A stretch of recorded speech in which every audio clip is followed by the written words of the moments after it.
Hello प्यारे भाइयों और बहनों, आपका मेहर टीचिंग में स्वागत है।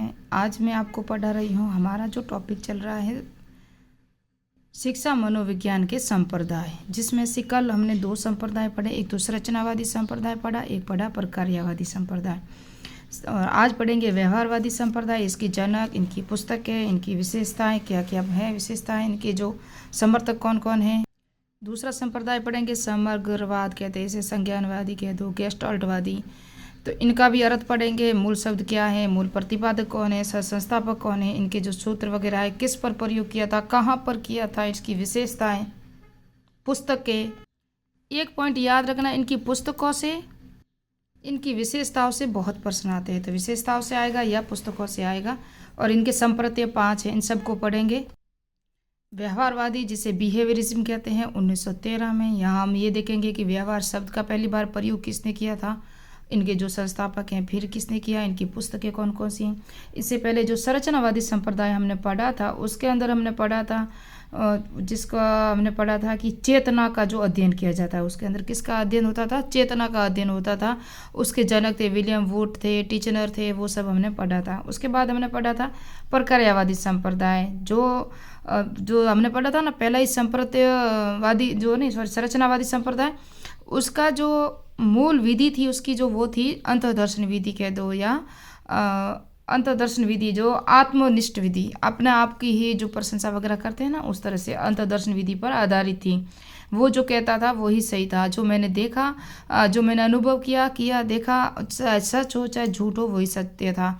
उस पर आधारित थी चेतना की, यानी कि मन के अंदर कौन कौन सी क्रिया है, क्या क्या प्रतिक्रिया हो रही हैं, वो सब कहा जाता था। उसके बाद आया प्रकार्यवादी संप्रदाय, उसके अंदर चेतना को छोड़ दिया। चेतना के बाद जो मानसिक क्रिया होती है ना, उसका अध्ययन हुआ किसमें, प्रकार्यवादी संप्रदाय, जिसके जनक थे विलियम जेम्स।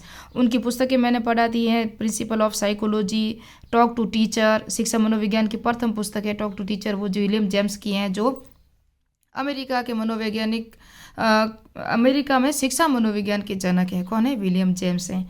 तो ये मैंने वहाँ पढ़ाया था। इसकी विषय वस्तु की उपयोगिता और संपूर्ण व्यक्तित्व बल था किसमें, प्रकार्यवादी संप्रदाय में। अब तीसरा संप्रदाय जो आया है वो है व्यवहारवाद, इसको हम पढ़ेंगे। और ये 1913 में आया। इसके प्रतिपादक थे जे बी वॉटसन, अमेरिका के थे। जॉन हॉपकिंस विश्वविद्यालय में इसका जो अध्ययन किया गया था उन्होंने। जॉन, इनका पूरा नाम है जॉन ब्रॉड्स वॉटसन नाम है इनका पूरा, और इनके जनक भी वॉटसन ही। मूल व्यवहारवादी थे, B.F. स्किनर कहते हैं ना, B. स्किनर, वो हैं। और अन्य जो इनके समर्थक थे, हल थे, पॉवलर थे, और ये समर्थक थे, ये सभी थे। उसके बाद हम पढ़ेंगे, इसे द्वितीय बल भी कहा जाता है। किसे द्वितीय बल कहा जाता है, व्यवहारवाद को। मनोविज्ञान को व्यवहार का विज्ञान भी माना गया। यहाँ पर जब हमने पहला संप्रदाय पढ़ा था संरचनावाद संप्रदाय, वो प्राचीन संप्रदाय था, परंपरागत रूप से था, नियमों पर आधारित नहीं था। लेकिन यहाँ इस व्यवहार शिक्षा मनोविज्ञान के जो व्यवहार है उसको विज्ञान बनाने की कोशिश की गई। ये जो वॉटसन है इसको विज्ञान ही मानते हैं, लगभग तथ्य होंगे, यहाँ हम देखेंगे आगे। और ये वही दर्शन विधि पर आधारित है, जिस तरह हमने पढ़ा प्रकार्यवाद संप्रदाय और हमने पढ़ा संरचनावाद, वो दोनों ही अंतर्दर्शन विधि पर आधारित थे। आत्मनिष्ठ, ये है वस्तुनिष्ठ विधि पर आधारित है। वही दर्शन, यानी कि बाहर से आप देखते हो व्यवहार को, फिर उसका अध्ययन करोगे। तो मानव व्यवहार इसमें उद्दीपक अनुक्रिया पर आधारित है। उद्दीपक अनुक्रिया आपको पता है किस तरह से होती है। उद्दीपक अनुक्रिया जिस तरह से मैं आपको करवा रही हूँ, या मैं खुद या आप खुद जो किसी कंपटीशन की तैयारी कर रहे हैं, वो हमारा उद्दीपक है।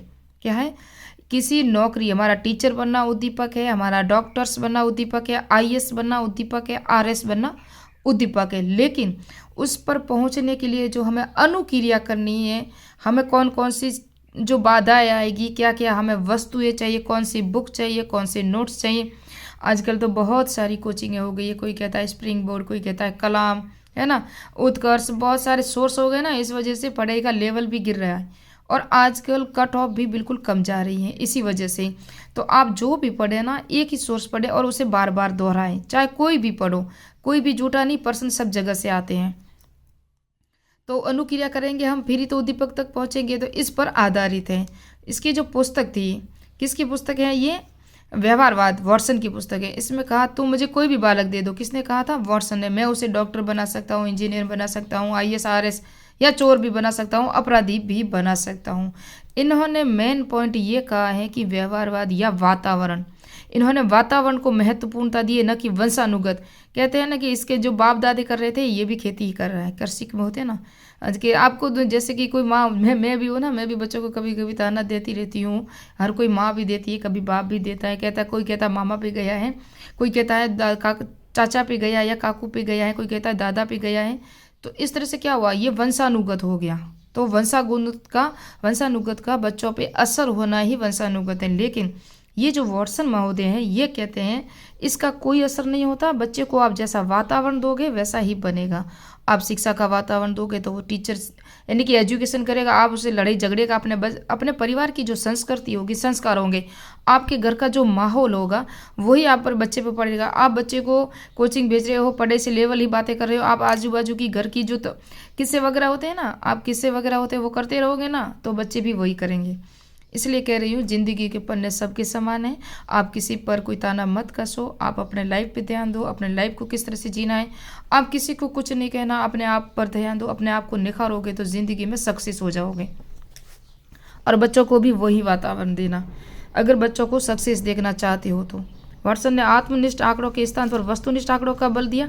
वॉटसन की पुस्तक थी an introduction to comparative psychology, 1914 में लिखी थी इन्होंने। तुलनात्मक मनोविज्ञान का परिचय, इसका हिंदी में अर्थ है, रास्ते से आजू बाजू से ट्रैक्टर वगैरह जा रहे हैं, हमारे यहाँ माइन से बहुत है और मेरा घर भी रोड पे ही है, थोड़ा सा दूर है। मनोविज्ञान एक व्यवहारवादी के दृष्टिकोण, ये भी पुस्तक है, 1919 में लिखी थी। व्यवहारवाद, पूर्णत व्यवहार पर आधारित, ये वॉटसन ने लिखी थी। अधिगम, अभिप्रेरणा और पुनर्बलन पर जोर दिया गया था। जे.बी. वॉटसन का व्यवहारवाद संप्रदाय रूसी मनोवैज्ञानिक कौन थे? रूसी मनोवैज्ञानिक ई पावलोव ने परीक्षणों के परिणामों पर आधारित था। इन्हीं के परीक्षण थे ना, उनके आधारित था वॉटसन का। व्यवहारवाद के दो भाग है, वॉटसन का व्यवहारवाद, उत्तर व्यवहारवादी, अलग अलग भी थे। वॉटसन का व्यवहारवाद, इसका परीक्षण किया जा सकता है, व्यवहारों को मापा जा सकता है, ये कह रहे हैं वॉटसन। व्यवहार को आनुवंशिक न मानकर पर्यावरणीय बलों पर निर्धारित किया इन्होंने। व्यवहारवाद शब्द का प्रथम बार प्रयोग 1905 में मैकडूगल ने अपनी पुस्तक आउटलाइन ऑफ साइकोलॉजी में किया था। किसमें किया था? आउटलाइन ऑफ साइकोलॉजी में किया था, ये भी याद रखना। वॉटसन ने मनोविज्ञान को मन रहित शिक्षा मनोविज्ञान कहा है। वॉटसन ने क्या कहा है?